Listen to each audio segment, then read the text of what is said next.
بسم اللہ الرحمن الرحیم الحمد للہ رب العالمین والصلاة والسلام علی سید الانبیاء والمرسلین سیدنا و نبینا و مولانا محمد وعلی آلہ واصحابہ اجمعین. اما بعد فعن ابن عمر رضی اللہ تعالی عنہ ان رسول اللہ صلی اللہ علیہ وسلم قال المسلم اخو المسلم لا يظلمه ولا يسلمه ومن كان في حاجة أخيه كان الله في حاجته ومن فرج عن مسلم كربة فرج الله عنه كربة من كربات يوم القيامة ومن ستر مسلما ستره الله يوم القيامة متفق عليه. بزرگان محترم، عزیز اور بھائیو، رمضان المبارک کا مقدس مہینہ چل رہا ہے. حضرت نبی کریم صلی اللہ تعالی علیہ وسلم نے رمضان المبارک سے پہلے جو طویل خطبہ ارشاد فرمایا، اس میں اس مہینے کی خصوصیات میں ایک خاص صفت یہ بھی بیان فرمائی کہ وہ شہر الصبر والصبر ثوابہ الجنہ والشہر المواسات.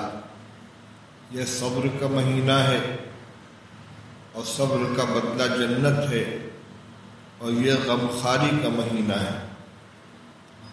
غمخواری کا مطلب ہوا دوسرے کے دکھ درد میں، پریشانی میں شریک ہونا، حصے دار بننا اور اس کی تکلیف و پریشانی کو ختم کرنے میں اپنی مدد پیش کرنا. آج کی اس مجلس میں مختصر طور پر میں اسی بات کی یاد دہانی کرانا چاہتا ہوں کہ ایک تو مسلمان بھائی کی مدد کرنا ہے. اگر وہ رشتہ دار ہے تو اس کے ساتھ صلہ رحمی اور رشتہ داری کا بھی حق بڑھ جاتا ہے. اگر وہ پڑوسی ہے تو حق جوار بھی اس کو شامل ہو جاتا ہے. اور جہاں تک تعلق ہے پڑوسی کے ساتھ حسن سلوک کرنے کا، اس میں مسلمان اور رشتہ دار ہونے کی بھی قید نہیں ہے. میں ابھی آپ کے سامنے کچھ روایتوں کا ترجمہ پیش کروں گا جس میں رسول اللہ صلی اللہ تعالی علیہ وسلم نے مسلمان بھائی کے ساتھ ہمدردی، غمخواری اور امداد و تعاون کی فضیلت بیان فرمائی ہے. اور کچھ روایتیں وہ ہیں جس میں مطلق پڑوسیوں کے ساتھ حسن سلوک کرنے کا حکم دیا ہے. یہ نیکیاں کمانے کا مہینہ ہے، اور خاص طور سے جو اس وقت حالات چل رہے ہیں اس میں کئی طرح کی پریشانیوں سے لوگ جوجھ رہے ہیں. ایک تو بیماری، جس بیماری کی وجہ سے کاروبار بھی متاثر ہے، آمد و رفت بھی متاثر ہے. کتنے ملازمین ہیں کہ جو اپنی ملازمتوں سے برطرف ہو گئے ہیں. خاص طور سے تعلیم اور امامت سے وابستہ جو حضرات ہیں، اساتذہ کرام، علماء کرام، مساجد کے ائمہ کرام، کتنے لوگوں کو ان کی خدمت سے سبکدوش کر دیا گیا. کتنے حضرات جو ہیں کہ جو باضابطہ سبکدوش نہیں ہوئے، لیکن جو ان کی یافت تھی اس سے وہ محروم ہو گئے یا اس کے اندر تخفیف کر دی گئی. دوسری چیز، حالیہ بیماری اور وبا کی وجہ سے بسا اوقات بیمار اور اس کے گھر والے ایسی صورتحال کا شکار ہو جاتے ہیں کہ ان کو کبھی مالی مدد کی ضرورت پیش آتی ہے، کبھی افراد کے تعاون کی ضرورت پیش آتی ہے، کبھی سواری اور ذرائع نقل و حمل کے اندر حصے داری کی ضرورت پیش آتی ہے. ایسے ہی جو چیزیں ایک دوسرے کے گھر سے لے کر استعمال کی جاتی ہیں ان کی ضرورت پیش آتی ہے، اللہ تعالیٰ نے جس کو جتنی استطاعت عطا فرمائی ہو ایسے مواقع پر اپنی سعادت سمجھ کر اپنے بھائیوں، اپنے پڑوسیوں، اپنے رشتہ داروں کی مدد کے لیے خود سے آگے بڑھے، اور اگر اس سے مطالبہ ہو جائے، کوئی درخواست کرے تو اس وقت کی ذمہ داری اور زیادہ بڑھ جاتی ہے۔ بعض چیزیں ایسی ہیں کہ جو کبھی مانگنے کے لیے جن کی ضرورت پیش نہیں آتی تھی، آج ان کو بھی مستعار لینے کی ضرورت پیش آ رہی ہے۔ کووڈ-19 کی اس بیماری میں جب آکسیجن کی قلت محسوس ہوتی ہے اور لوگ بھاگ دوڑ کرتے ہیں کہ کہیں سے سلنڈر مل جائے، اس کی قلت کی وجہ سے پریشانیوں کا سامنا کرنا پڑتا ہے۔ آج کی تازہ خبر جو ابھی واٹس ایپ کے اوپر دیکھی ہے کہ ایک اسپتال میں آکسیجن بروقت مہیا نہ ہونے کی وجہ سے 25 مریض انتقال کر گئے۔ یہ اسپتال میں داخل مریضوں کا حال ہے۔ شہروں میں، دیہاتوں میں، علاقوں میں انفرادی طور پر بھی یہ صورت پیش آتی ہے۔ بہت سے لوگ اپنے گھروں میں اپنے مریضوں کے لیے آکسیجن کا سلنڈر یا آج کل جو سوٹ کیس آتا ہے وہ رکھتے ہیں، اور اچانک ضرورت پیش آ جانے کی صورت میں لوگ مدد کے لیے آتے ہیں، مطالبہ کرتے ہیں کہ ہمیں تھوڑی دیر کے لیے سلنڈر دے دیجیے، ہمارا انتظام ہونے تک ہم آپ کو اس سلنڈر سے آپ نے فائدہ اٹھانا چاہتے ہیں۔ اگر اپنے مریض کے لیے کوئی دقت نہ ہو تو ایسے موقع پر پیشکش اس درخواست کو قبول کر لینا چاہیے۔ کہیں کسی کے گھر میں ویل چیئر ہوتی ہے، مریض کو لے جانے کے لیے ویل چیئر کی ضرورت پیش آتی ہے، کسی کی سواری کی ضرورت پیش آتی ہے۔ غرض ہمدردی اور تعاون کی جو بھی شکل مطلوب ہو اس میں آدمی کو دریغ نہیں کرنا چاہیے۔ جہاں تک تعلق ہے اپنے بچاؤ کا، احتیاط کا، اس میں کوئی کمی نہیں ہونی چاہیے۔ شریعت کا یہ بھی حکم ہے کہ احتیاط کی جائے، اور ساتھ ساتھ یہ بھی ہے کہ اپنے بھائیوں کی مدد کی جائے، اپنے ضرورت مندوں کا تعاون کیا جائے۔ اس لیے دونوں چیزوں کو سامنے رکھتے ہوئے اپنے تحفظ اور اپنے بچاؤ کا پورا انتظام کرنے کے ساتھ ساتھ جتنی ہو سکے دوسرے کی مدد کرنی چاہیے۔ مالی مدد ہو، افراد کی مدد ہو، وقت اور مشورے کی مدد ہو۔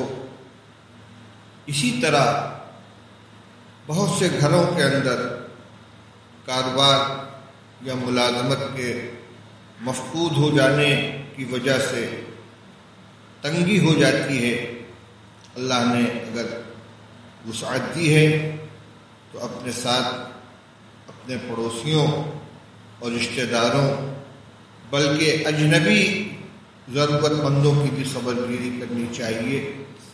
اس میں اس کا انتظار نہیں کرنا چاہیے کہ وہ اپنی ضرورت کا اظہار کرے تو ہم اس کے پاس جائیں۔ قرآن پاک میں اللہ جل شانہ نے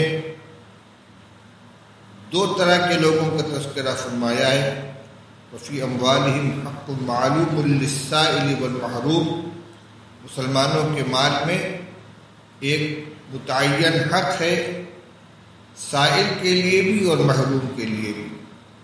سائل وہ ہے کہ جو اپنی ضرورت کا اظہار کر دے، محروم وہ شخص ہے کہ جو ضرورت مند ہے لیکن کسی کے سامنے ہاتھ نہیں پھیلاتا۔ قرآن پاک میں دوسرے موقع پر ان کی تعریف بھی کی گئی ہے کہ وہ ایسے ضرورت مند ہیں کہ یحسبهم الاغنیاء یحسبهم الجاہل اغنیاء من التعفف، کہ ناواقف آدمی ان کو خوشحال سمجھتا ہے کیوں؟ اس لیے کہ وہ سوال سے بچتے ہیں، لیکن ان کا فاقہ، ان کی ضرورت ان کے چہروں سے ظاہر ہو جاتا ہے۔ ایسے لوگوں کو تلاش کر کے ان کی مدد کرنی چاہیے، پیسوں سے ہو، غلے سے ہو، ساز و سامان سے ہو۔ اس لیے آج اس موضوع کو میں نے اختیار کیا کہ اللہ نے یہ مہینہ ہمیں ہر طرح کی نیکی کمانے کے لیے عطا فرمایا ہے۔ ہم صرف تلاوت، تسبیح، دعا اور استغفار اور نفلوں کے اوپر ہی اکتفا نہ کریں، بلکہ خلق خدا کی خدمت، پڑوسیوں کی خدمت، مسلمان بھائیوں کی خدمت، ان کے غم میں شرکت، یہ جو نیکی کمانے کا بہت بڑا ذریعہ ہے اور ہماری یہ ذمہ داری ہے، اس سے ہم کو غافل نہیں ہونا چاہیے۔ اسی کے ساتھ میں چند اور روایتوں کا ترجمہ پیش کر دینا چاہتا ہوں۔ عن عبداللہ بن عمرو رضی اللہ تعالی عنہ قال قال رسول اللہ صلی اللہ علیہ وسلم خیر الاصحاب عند اللہ خیرهم لصاحبہ وخیر الجیران عند اللہ خیرهم لجارہ، رواہ الترمذی والدارمی۔ عبداللہ بن عمرو رضی اللہ عنہ فرماتے ہیں کہ رسول اللہ صلی اللہ علیہ وسلم نے فرمایا کہ ساتھیوں میں سب سے بہتر اللہ کے نزدیک وہ شخص ہے جو اپنے ساتھی کے نزدیک بہتر ہو۔ یعنی ایک دوست کے حق میں اگر اس کا دوست گواہی دیتا ہے اور محسوس کرتا ہے کہ یہ بہترین دوست ہے، اللہ کے نزدیک وہ بہترین دوست قرار پائے گا۔ وخیر الجیران عند اللہ خیرهم لجارہ، اور پڑوسیوں میں بہترین اللہ کے نزدیک وہ ہے جو اپنے پڑوسی کے حق میں سب سے بہتر ہو۔ جو اپنے پڑوسی کے حق میں سب سے بہتر ہو، اس کو راحت پہنچانے والا، اس کی خدمت کرنے والا، حق کے جواب ادا کرنے والا، جتنا اس سلسلے میں وہ بہتر ہوگا، اللہ کے نزدیک بھی اس کی وہی حیثیت ہوگی۔ وعن ابن مسعود رضی اللہ تعالی عنہ قال قال رجل للنبی صلی اللہ علیہ وسلم یا رسول اللہ کیف لی ان اعلم اذا احسنت او اذا اسأت؟ فقال النبی صلی اللہ علیہ وسلم اذا سمعت جیرانك يقولون قد احسنت فقد احسنت وَإِذَا سَمِعْتَهُمْ يَقُولُونَ قَدْ أَسَأْتَ فَقَدْ أَسَأْتَ، رواہ ابن ماجہ۔ عبداللہ بن مسعود رضی اللہ عنہ فرماتے ہیں کہ ایک شخص نے رسول اللہ صلی اللہ علیہ وسلم سے عرض کیا کہ یا رسول اللہ، مجھے کیسے پتہ چلے، میں کیسے جانوں کہ میں نے اچھا کام کیا یا برا کام کیا، میں نے نیکی کی یا بدی کی؟ تو رسول اللہ صلی اللہ علیہ وسلم نے ارشاد فرمایا، جب تم اپنے پڑوسیوں کو یہ کہتے ہوئے سنو کہ آپ نے بہت اچھا کام کیا تو سمجھ لو کہ تم نے اچھا کام کیا، اور جب پڑوسیوں کو یہ کہتے ہوئے سنو کہ تم نے اچھا نہیں کیا تو سمجھ لو کہ تم نے خراب کام کیا۔ وعن عائشہ رضی اللہ تعالی عنہ قالت ان النبی صلی اللہ علیہ وسلم قال انزلوا الناس منازلهم۔ حضرت عائشہ رضی اللہ عنہ فرماتی کہ نبی کریم صلی اللہ علیہ وسلم نے ارشاد فرمایا، لوگوں کو ان کے درجوں پر اتارو، یعنی ہر شخص کے ساتھ اس کی حیثیت اور اس کے رتبے کے مطابق معاملہ کرو، جو جس درجے کا ہو، جس حیثیت کا ہو، اس کے ساتھ اسی طرح کا اکرام کا، اعزاز کا معاملہ ہونا چاہیے۔ وعن ابن عباس رضی اللہ تعالی عنہ قال سمعت رسول اللہ صلی اللہ علیہ وسلم یقول لیس المؤمن بالذی یشبع وجارہ جائع الی جنبہ، رواہ البیہقی فی شعب الایمان۔ عبداللہ ابن عباس رضی اللہ تعالیٰ عنہ فرماتے ہیں کہ نبی کریم صلی اللہ علیہ وسلم کو میں نے یہ فرماتے ہوئے سنا کہ وہ شخص مومن نہیں ہے کہ جو خود پیٹ بھر کھائے اور اس کا پڑوسی اس کے بازو میں بھوکا ہو۔ ایک بات اور سمجھ میں آئی کہ ہم جن چیزوں کو نیکیاں سمجھتے ہیں، اگر ان کے ساتھ ان اعمال کو بھی اختیار کریں جن کا بیان اس وقت چل رہا ہے، وہ نیکیاں کارآمد ہیں، لیکن اگر ان انفرادی اعمال، نماز، تلاوت، ذکر، دعا وغیرہ کا اہتمام کرتے ہیں لیکن دوسروں کے لیے راحت رسا کے بجائے اذیت رسا بنتے ہیں، تو یہ سارے اعمال، یہ سارے نفلی اعمال بیکار ہو جاتے ہیں۔ اس سلسلے کی ایک روایت سنیے۔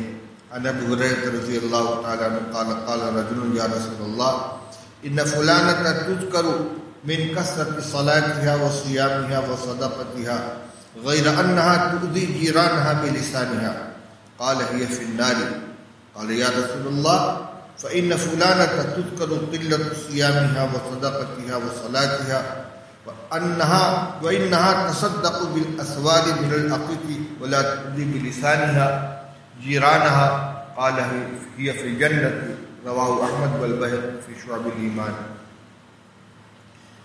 ابو ہریرہ رضی اللہ تعالیٰ عنہ فرماتے ہیں کہ ایک شخص نے عرض کیا کہ یا رسول اللہ فلاں عورت کی نماز، روزہ اور صدقات کی کثرت کا چرچا ہے، تذکرہ کیا جاتا ہے کہ بہت نمازیں پڑھتی ہے، بہت روزے رکھتی ہے، بہت صدقہ کرتی ہے، لیکن وہ اپنی زبان سے اپنے پڑوسیوں کو اذیت پہنچاتی ہے۔